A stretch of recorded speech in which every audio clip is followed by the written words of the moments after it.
আমরা মেয়েরা রান্না করতে খুবই ভালোবাসি আর পরিবারের জন্য খুব যত্ন করে রান্না করি। মাছ মাংস আমরা সবসময় খেয়ে থাকি আর আমরা হচ্ছি মাছে ভাতে বাঙালি, তাই মাছ খেতে কখনো আমাদের অরুচি বোধ হয় না। সবসময় মাছ খেতে আমরা অভ্যস্ত।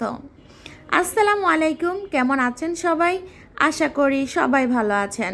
চলে আসলাম আমি আয়েশা নতুন একটি ভিডিও নিয়ে। আশা করব সবাই আমার ভিডিওটা ধৈর্য ধরে দেখবেন এবং আমাদের পাশে সবসময় থাকবেন, কারণ একটা ভিডিওর পেছনে কিন্তু অনেক কষ্ট থাকে।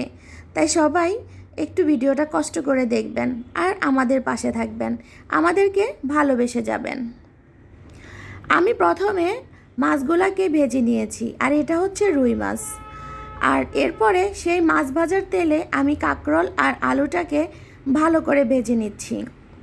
এটা এত মজাদার হয়, আর আপনি যদি এভাবে হলুদ লবণ দিয়ে একটু ভালোভাবে ভেজে নেন তাহলে কাঁকরোলের একটা ব্যাড স্মেল থাকে, সেটা আর থাকবে না এবং কি খুবই মজাদার হবে।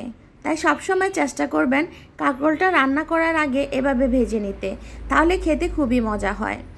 আমার ভাজা হয়ে গেছে এ পর্যায়ে। এখন আমি চুলায় আরেকটি পাতিল বসিয়ে দিলাম। এখন তেল গরম হয়ে আসলে আমি পেঁয়াজ কুচিগুলো দিয়ে দিলাম। পেঁয়াজ কুচিগুলো দিয়ে ভালোভাবে নাড়াচাড়া করতে হবে। তারপর লবণ দিয়ে দিলাম, মরিচের গুঁড়া, হলুদের গুঁড়া, ধনিয়া, জিরা, আমি সব কিছু এভাবে গুঁড়া মশলাগুলো দিয়ে দিলাম। তারপর একটু পানি দিয়ে দিব, না হলে মশলাগুলো পড়ে যাবে।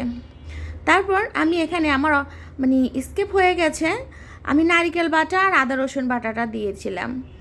দেওয়ার পরে মশলাটাকে আরও ভালোভাবে কষিয়ে আমি এখানে আমার কাঁকরোলগুলো দিয়ে দিয়েছি। কাঁকরোলগুলো ভালোভাবে কষিয়ে নিতে হবে। আপনি যত ভালোভাবে কষাবেন খেতে তত মজা হবে।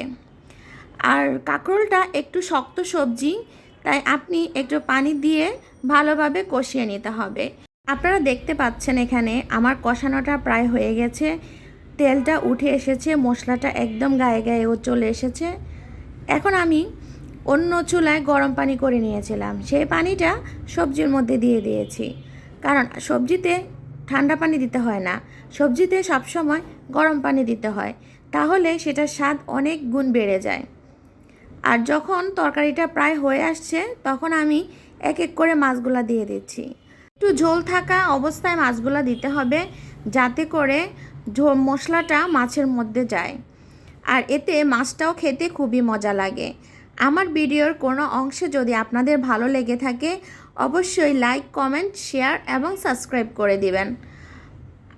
আমরা আসলে ভিডিও তৈরি করি আপনাদের দেখানোর জন্য। আমাদের কষ্ট করে যাই হোক আমরা ভিডিওটা করি, কারণ আমরা ফ্যামিলি সামলিয়ে তারপর আমরা এখানে কাজ করি। তাই অবশ্যই চেষ্টা করবেন আমাদের এই ছোট্ট ভিডিওটা দেখার জন্য। আল্লাহ হাফেজ, সবাই ভালো থাকবেন।